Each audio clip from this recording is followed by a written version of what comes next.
Hi. So I'm going to be talking about the treatment of other mental illness, so in different parts of society. My name's Armida. So what is mental illness? That's what I'm going to start with. Mental illness starts within whether it's like the environment someone's in, an event that has occurred in someone's life, or even someone's self-esteem. So different types of mental illnesses could be depression, anxiety, post-traumatic anxiety, like bulimia as well. So it just involves all of that kind of stuff. And then there are three types of mental illnesses. So they're psychotic, so the ones that are like the crazies and stuff. The mood illnesses and anxiety illnesses. So in the past, mental illness has been stigmatized for a long time. In like the medical field, they've been stigmatized. Like back then, they weren't given the proper medication that they have to be given. So they were just given to them just so they could feel better. Actually, they made them feel numbed. So in One Flew Over the Cuckoo's Nest by Ken Kesey, it's about a book. It's a book about the psychotic hospital. So they label the patients. One of them is the acutes, and the other ones are the chronics. So the acutes are the ones that they are said to be cured. So to like the doctors and the nurses, they are very well to get cured, not like too much into their like mental illnesses to them. And then the chronics are the ones that to them they can't get cured. So it could be like anything like something that they would have seen back then that they couldn't cure.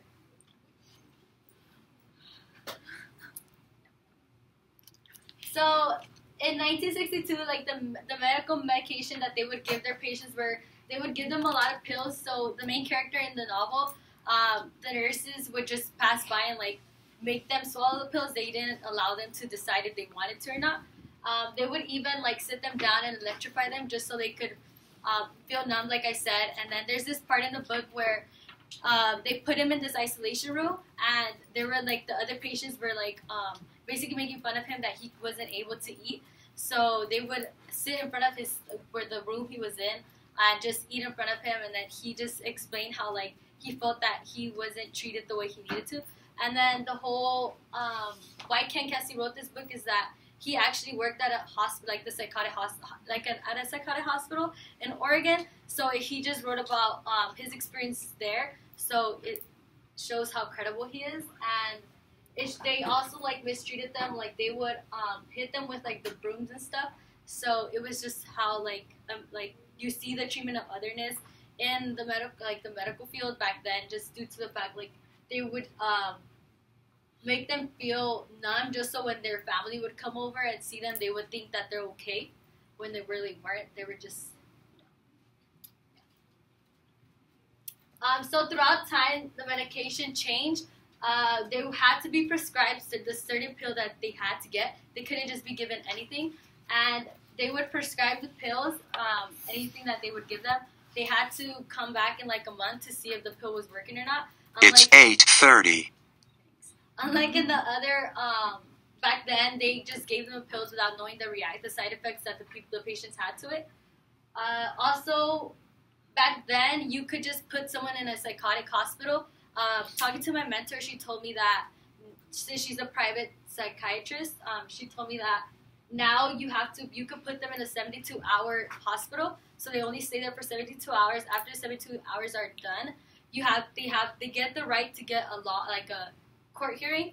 So then the court decides whether or not the person is in danger of hurting themselves or others. So that's like if they aren't feeding themselves, their house is very like dirty and they can't sustain themselves by themselves. That's when they push into like the effect of them staying at a hospital longer. She also told me about a story about this woman that she visited. She said that the women would say she was fine, but when she went over to visit her to like talk to her, she said that the food was like just there in the sink and there's a lot of cockroaches. So that's when she realized she had to like push and like make her go to like a 72 hours and then decide for the court hearing. Because back then you could just put anyone. And she said due to the fact that you can't hold someone where they don't want to be, they have the right for a court hearing. So yeah.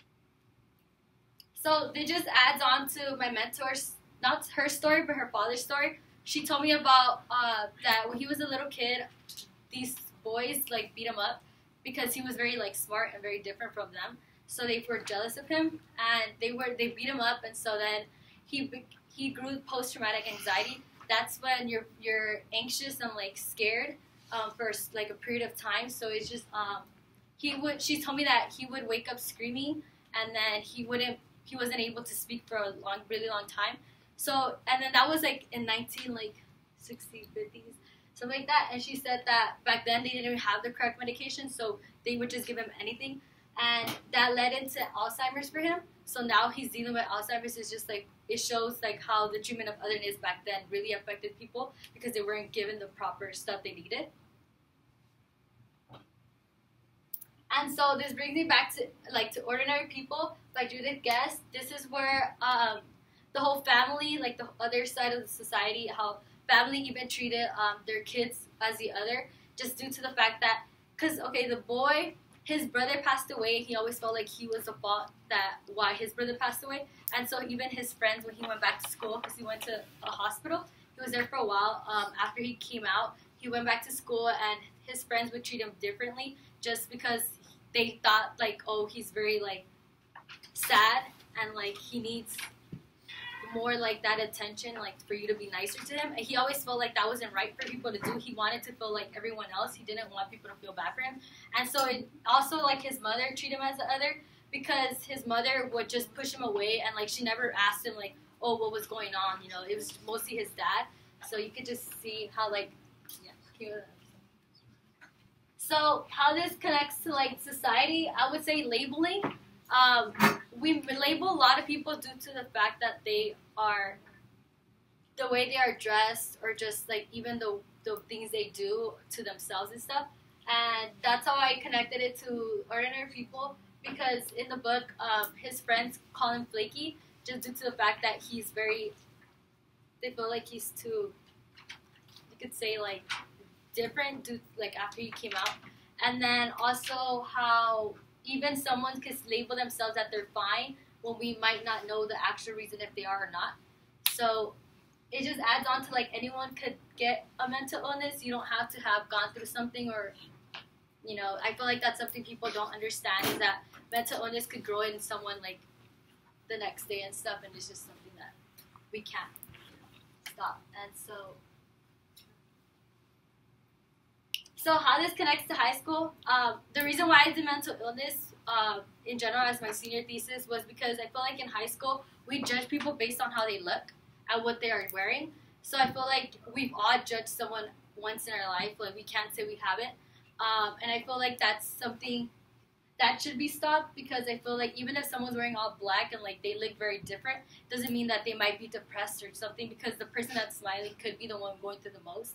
So that's why I would say. And then also it just connects to how, like, the different shootings that have been going on, how society even labels them, like the UC Merced one, how they said that he was a loner. I feel like that's a very rude way for the media to portray people as when they're, like, mentally ill and have something going on in their life, instead of giving them that support. Right. And so